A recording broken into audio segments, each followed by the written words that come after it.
Yeah, it's good. So continuing on with molecular genetics, what are the DNA mutations? What are three types? Mutations, I mean, what are three types? There's insertion, deletion, and a substitution. Those are just the three types. And then what are the three results? But I don't really.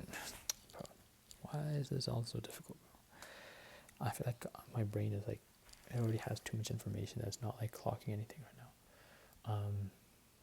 Insert. No, I don't even know. Oh, silent, missense, and nonsense. Bro, I should have known that. So what is each one? Silent is when you produce a protein that is the same protein that it was originally meant to be. Then there's nonsense mutations, which is when a stop codon gets in the way, and you produce like you produce a polypeptide that's a bit too short and it doesn't make the right protein. And then also then the missense is where you produce a different protein rather than the protein of interest. What is the bond of histones in DNA? So histones are positively charged, DNA is negatively charged, so they'll they'll just bond together, like they'll just they'll like wrap around each other and they're all like happy together. Yeah, so what is a nucleosome, and after that what structure? So a nucleosome is just histones, like a complex of histones just together, they form a nucleosome. Then after that they form chromatin. That's like the next main thing. What are the types of chromatin? What are the implications? So one is called euchromatin. This one I don't really remember fully. Euchromatin, and then there's heterochromatin. Euchromatin is when it's loosely packed. Loosely packed as in like it's still accessible, while heterochromatin is inaccessible. So you can't transcribe with heterochromatin, but you can transcribe with euchromatin. That's the main difference. I feel like that's kind of related to beads on a string, euchromatin, but then heterochromatin probably just inaccessible. What is the genome? Genomics. Genome is just all the genes in the human body, like all the genes in like a being or an organism. It's just a complete set of DNA. Genomics is the study of genes or genomes. Proteomes. It's okay. It has to do something with. I think it's all the proteins in the body. So genome is all the genes. So proteomes would be all the proteins in the body. Transcriptome is all the. Wait, so transcribe. Would that be all the mRNA or all the RNA? Yeah. Okay, so transcriptome is all the mRNA. Proteome is all the proteins. And then bioinformatics, I think that's just biology and information mixed together, the technology of biology or something like that. Application of computer science to analyze biological data. Interesting. Okay, so I got to remember for this that when it ends with ome, that's kind of talking about the set. So genome is all the genes, all like the like the complete set of DNA. Transcriptome is the complete set of mRNA, and proteome is the complete set of proteins. So it's kind of like the central dogma. We're going from 1, 2, 3. What is the Human Genome Project? It's just the project of mapping out the entire human genome, right? Like what else would it be? Yeah, global attempt to sequence the human genome, produce the human genome. Okay, so what are the two methods to identify the genome sequence? This one I'm not too sure. There's Sanger sequencing and whole genome shotgun sequencing.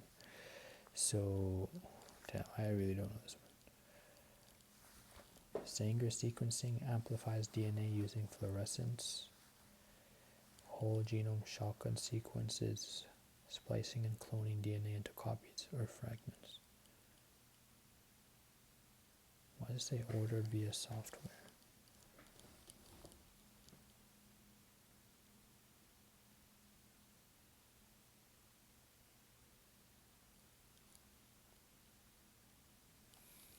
Damn, bro. What are the notes for this? Sanger. Hello, does Control F work? Guess not. What chapter is this one? 9.10.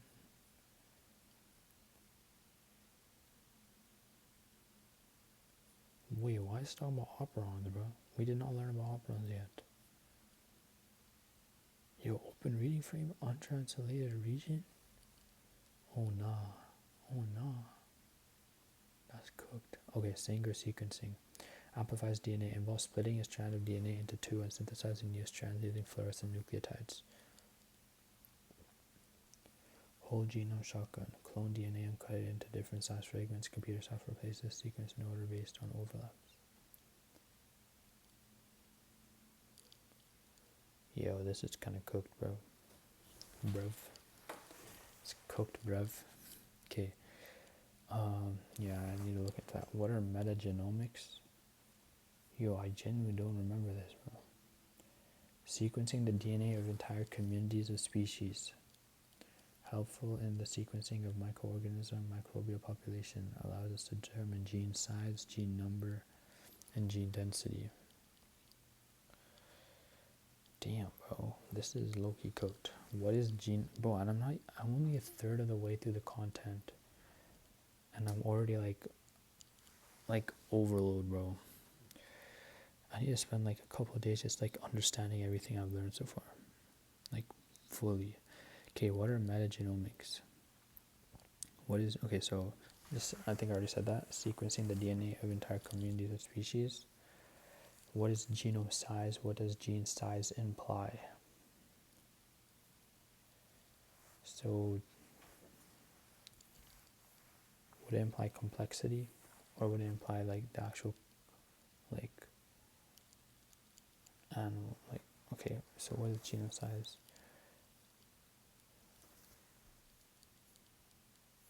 Bro, like, what is the definition of genome size? Genome size, okay, so what's a genome? Genome is the complete set of DNA. So, you have more DNA if you have a larger genome size. Usually eukaryotes are larger than prokaryotes, I remember that one. What is gene number? Gene number is the number of coding genes that you have. How does it relate to gene size, genome size? It doesn't. Humans are considered, there's a word for it, but they seem pretty complex because they have alternate splicing, so we're able to make multiple proteins off of single genes, because our multiple like kind of mRNA, because you could join exons together in different ways, so we can code for multiple proteins from a single gene, so kind of like complex because of that. More for less. That's like a random fact though. So yeah, gene number is just like what's the actual coding portion. Genome size is like probably just the number of genes, but it's important to know that bigger does not mean more complex. Having a bigger genome size does not mean more complex, because a fact is that grape has a larger genome size than a human. What is gene density? So prokaryotes have a way higher gene density than eukaryotes. Gene density is just like, how much of your total genes are actually coding for like actual stuff. What should you know about the components of the human genome? The main thing it said was just to know that a majority of the human genome is just non-coding. So yeah.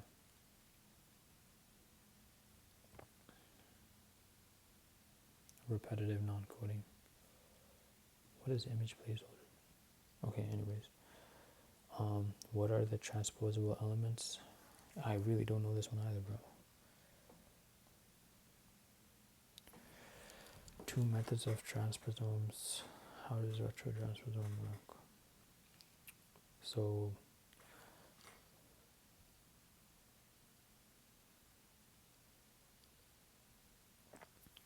okay, the two types of transposable elements are transposomes and retrotransposomes. What does that mean?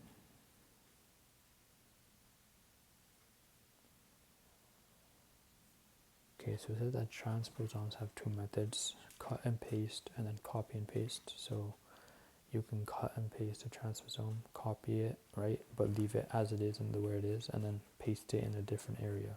So then it's going to be like in two areas. Then copy and paste, you copy it, take it out of that, and then you insert it into a different area, so it's not there in the original spot anymore. Then a retrotransposome, you have you have the transposome, and then you're going to use the RNA as a copy, and it'll carry it as like an intermediate to the other place, and then it'll be reverse transcribed, like it'll undergo reverse transcription, and then you'll get it into the DNA. Okay, that kind of made a bit of sense. There's just so many like different facts, bro. What are the consequences of transposable elements? Well, something that can happen is that you'll interrupt an already coding gene, and if you put something random in it, it'll mess it up.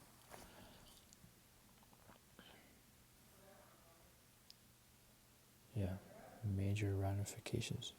Okay, what are the two types of multi-gene families? Yo, I low-key just gave up at this point when I was learning this stuff. Oh my god, bro. Two types of multigenes. So there's identical multigenes, which are identical genes, non-identical multigenes, related families of genes. What does that even mean, bro? What are the three ways to compare genomes? Closely related organisms, directly related organisms. Which?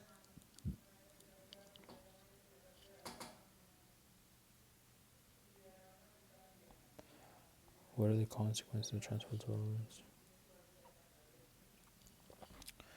Yo, GG's, bro. Wait, this shouldn't be here.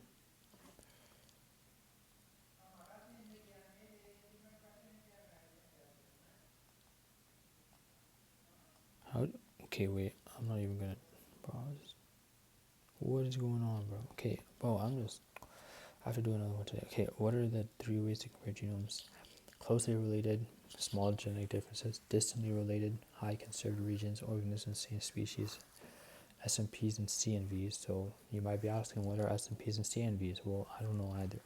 SNPs are single nucleotide polymorphism, single base pair difference in the genome. I think that's something like that humans do.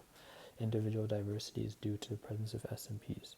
CNVs are copy number variants, regions where one or more gene copies is present. Arise from irregular genome duplications / deletions. But I gotta ask my friend how he actually memorized all this stuff, bro.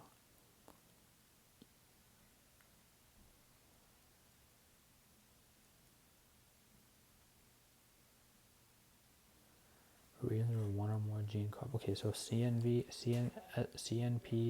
SNP and CNV are basically the same thing. It's just one is a group, one is single. Okay. So what is Evo-Devo? That's a good question. Three important. Okay, Evo-Devo, evolutionary developmental. The study of the developmental changes in different organisms. Three different terms. Homeotic gene, homeobox, Hox gene. Homeotic, okay, we're just going to start this one. Homeotic gene involves in the structural development of body formation. Homeobox is a sequence found in the homeotic gene. It encodes for homeodomain proteins. It is highly conserved, which means it's probably not going to be changing. Hox gene controls the body position and anatomical structure placement. It is very specific. Summary, chromosome organization, components of human genome. Yeah, okay, I feel like I just gotta limit what I'm memorizing. Like, I don't even know everything, bro. Just know pretty. Because that's like a lot of information, bro. Oh, and this is only for like 9.11, 9.10. Oh my god. Wait, so where's the last one? Where does transcription and translation occur? It's missing, bro. Timing of transcription. Okay, I guess I can answer these. I feel like these are pretty common sense. Where does transcription and translation occur in prokaryotes and eukaryotes? So translation will occur where the ribosomes are. So in this case, it'll be in the cytoplasm. Transcription for prokaryotes occurs in the cytoplasm because they have no nucleus. Translation occurs in the nucleus for eukaryotes because they do have a nucleus. Timing of transcription and translation in prokaryotes and eukaryotes and errors. So prokaryotes, because they do not have a nucleus, they don't have to have mRNA transfer from the nucleus to the cytoplasm. As mRNA is being transcribed from DNA, ribosomes can attach to the growing parts of mRNA and start translating immediately, because they don't need to wait, so they can be coupled. Eukaryotes, you have to transfer the mRNA, process that RNA, and then move on to the other one. Another thing about prokaryotes is that they do not need to, prokaryotes, they don't have introns. Their DNA, their mRNA is fully coded. It's high yield information, so it'll just start doing it. It doesn't have to process the mRNA, so it's able to be transcribed right away. Eukaryotes, we have to freaking process it, all that BS, and then we could try transcribing it. So what are the errors? Eukaryotes are more likely to make errors, I believe, because eukaryotes, you have to transfer the mRNA, then move it out. It could be like messed up and transfer like in like transport and all that. So yeah. Difference in RNA polymerase. So eukaryotes have 3 different RNA polymerase. They have a tRNA polymerase, mRNA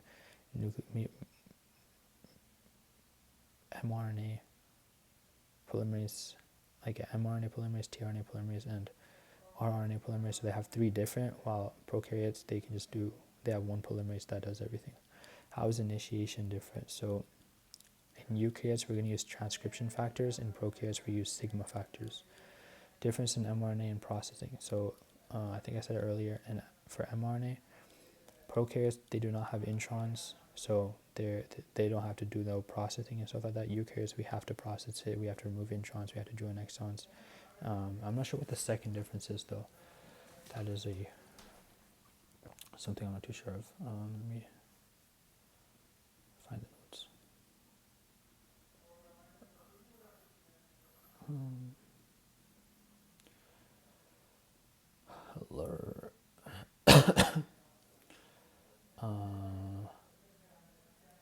Cheat sheets, PAT crash course.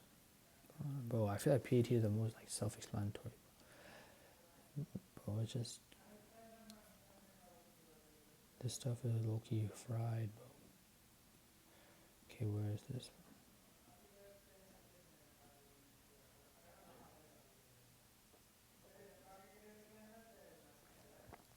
RNA polymerase binds to the promoter region aided by the sigma factor. Prokaryotes, RNA polymerase will attach to the promoter. Transcription factors will attach to it, and then it'll start. Oh, okay, so prokaryotes, mRNA is polycistronic. That means that it codes for multiple proteins, while in eukaryotes, they're monocistronic, which means that a single mRNA will only code for a single protein. So yeah, monocistronic and polycistronic, I should know that. What is the origin of replication? That's just where the replication starts. We'll form 2 bubbles going like opposite direction. That's just the key place to start. The difference is prokaryotes have circular DNA, so they'll go in a circle and then they'll meet, and then it'll be 2 different DNA. Eukaryotes, we have 2 different, and then it's just going to be like different kind of, you know what I'm saying? So I don't really know what we should know with this. Original replication, specific internal start site for DNA replication from the DNA bubble. All replicating must have.